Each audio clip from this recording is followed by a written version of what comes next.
very often I'm just kind of like hearing stuff coming, doing voice, just hundreds of voice memos and try to kind of pick the favorites of those and refine them and make them into demos and whatnot. But everybody in the band writes, so everyone kind of like puts together their own demos. It's come a long way. It used to be that I'd have a song idea and I'd show the guys on an acoustic guitar and we'd kind of build it together. Now with home studios having come so far, we all have the ability to like make pretty decent sounding demos that are like kind of a fully finished idea. I mean, it's great. I feel like it's like a tricky thing. It's like a double-edged sword. There's a lot of benefits to that, but there's also something that I feel like, was cool and organic about the more like stripped down version of the idea that we would kind of build together, So we kind of mess around with trying to do some of that still, but ultimately we just all love writing music, writing songs, and just try to kind of pick. There's a lot of stuff that doesn't get used to try to pick the best songs and record them, and yeah.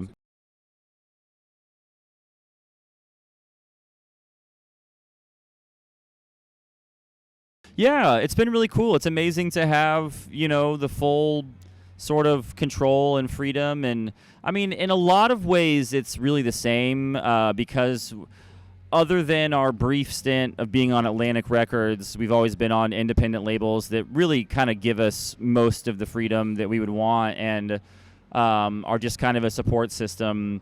So a lot of it's kind of the same, but it's just kind of cool to,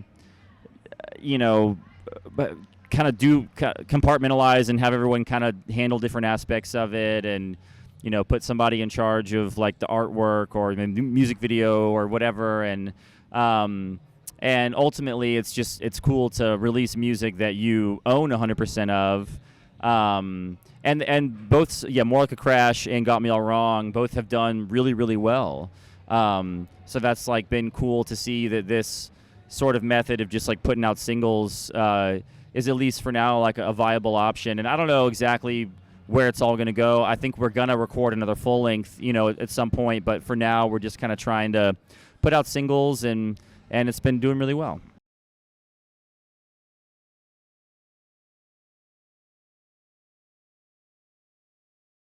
Yeah, I don't know what it is. I think maybe it's just like it's like the strongest emotion, and music.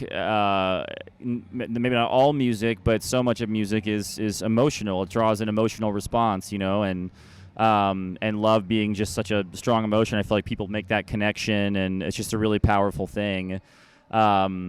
So I feel like that's just kind of been that's what we sort of started doing, what we've always done.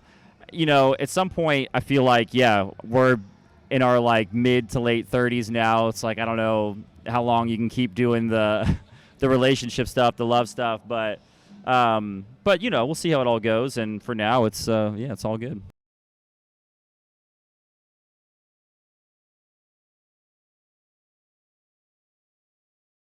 Well, I mean, I don't know. I guess that's kind of tough to say. To me, it's a very Warped Tour song. It's actually our drummer Jake wrote that song, and is as far as I know anyway, kind of mostly about he met his wife on Warped Tour way back 2007, 2008. And sort of knowing that and listening to it, like that's kind of the theme, is that sort of like summer, Warped Tour community, like excitement of like meeting someone new kind of thing, and maybe it not working out right away, but obviously, it did in the long run. And that's kind of what it feels like to me, and that's such a cool thing, especially for like people that never got a chance to go to Warped Tour and now are like in this world and feel like maybe they missed out on that experience, But I think it's a really, really cool tune.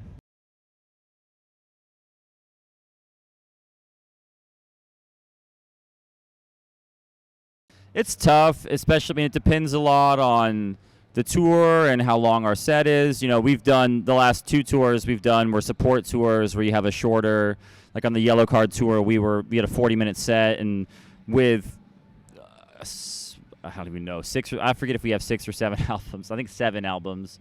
And yeah, with that much material, it's tough to put together a 40-minute set, especially like you said, you've got all these kind of like staple fan favorite songs that you feel like you almost like kind of have to play, but then also wanting to play new stuff as well. But I feel like it's just a balance, and we just kind of try our best to round it out the best we can, put in those songs that you feel like you just kind of almost have to, because you want everyone to have a good time, you know. I know if I go and see a band, I want to see them play the songs that everybody loves, you know.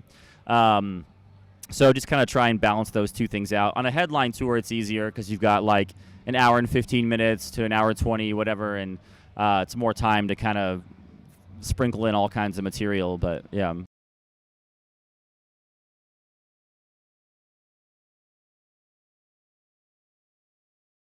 Well, I appreciate that. Thank you. Well, it's been several different people throughout the years. I think that we really kind of lucked out with A Lesson in Romantics, and I remember it being kind of not a painful process, but it took a long time. We were on Fearless Records, and there were several different ideas that were pitched for album artwork from different artists, and things that Fearless was into but we weren't into, and things that we were into but Fearless wasn't as into, and like eventually coming across what became the album artwork with the faceless umbrella guy, and there was just something so cool about that.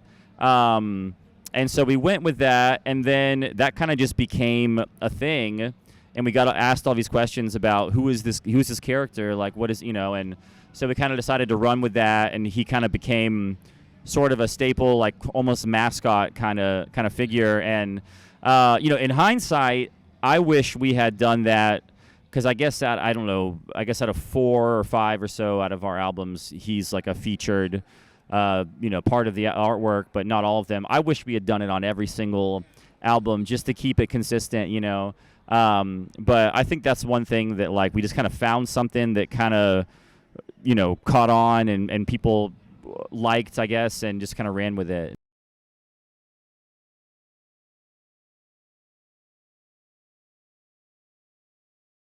Oh yeah, for sure. Well, we did Warped Tour so many times. I forget how many, but probably close to 10, maybe not, you know, maybe 7 or 8, you know, full summers on Warped Tour. But yeah, man, some of the best times of my life. I really hope it does come back. But there's so many. I mean, the Main, who's here today, some of our best friends and one of our favorite bands to tour with, and we've done several Warped Tours with them. We the Kings, All Time Low. What's funny is that a lot of times what's cool about Warped Tour is like meeting people and bands that we wouldn't normally like a lot of, like heavier bands, you know, like Whitechapel or Chelsea Grin or you know, I can't think of another example off the top of my head, but like bands that typically we would not be on tour with, but then like you meet these guys on a tour like that, and they're just like the coolest people, and that kind of goes across, you know, you know, Breathe Carolina, that might be a little more, you know, EDM kind of stuff.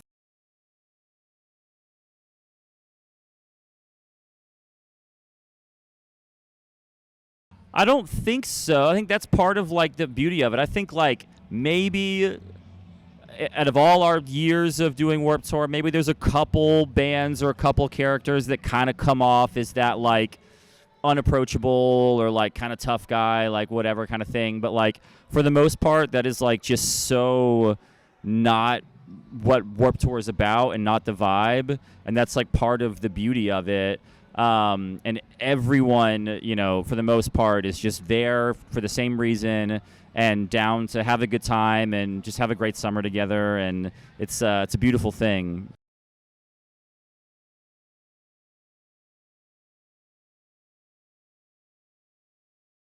Favorite venue to play is in Sayreville, New Jersey. It's called Starland Ballroom.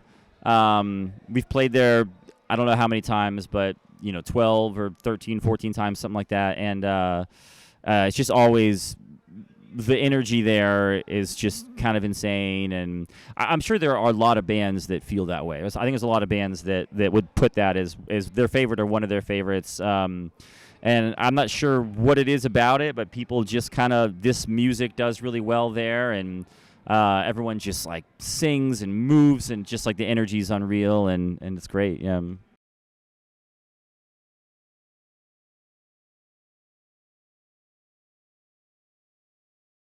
We've been kind of switching it up, but we do a lot of Cheez-Its. We do a lot of junk food. Cheez-Its, Oreos.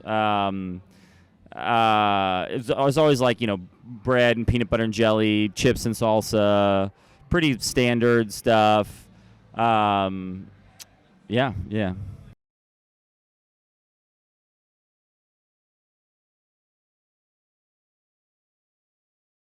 Oh, this is gonna be like the most basic, but I'm just a cheddar guy. I'm just the OG cheddar guy.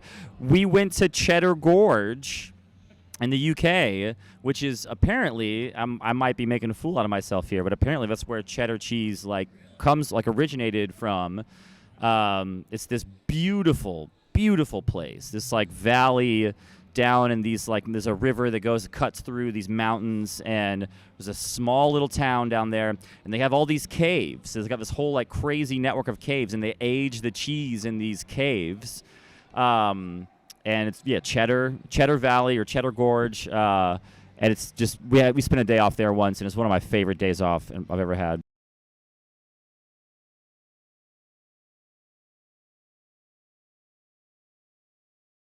Well, I'm trying to think. I guess Milwaukee, the rave in Milwaukee has got to be probably the one place we've played more than any other venue, just because just about every tour that we'll do, we'll go there and either do the rave or Eagles Ballroom or one of the other rooms there.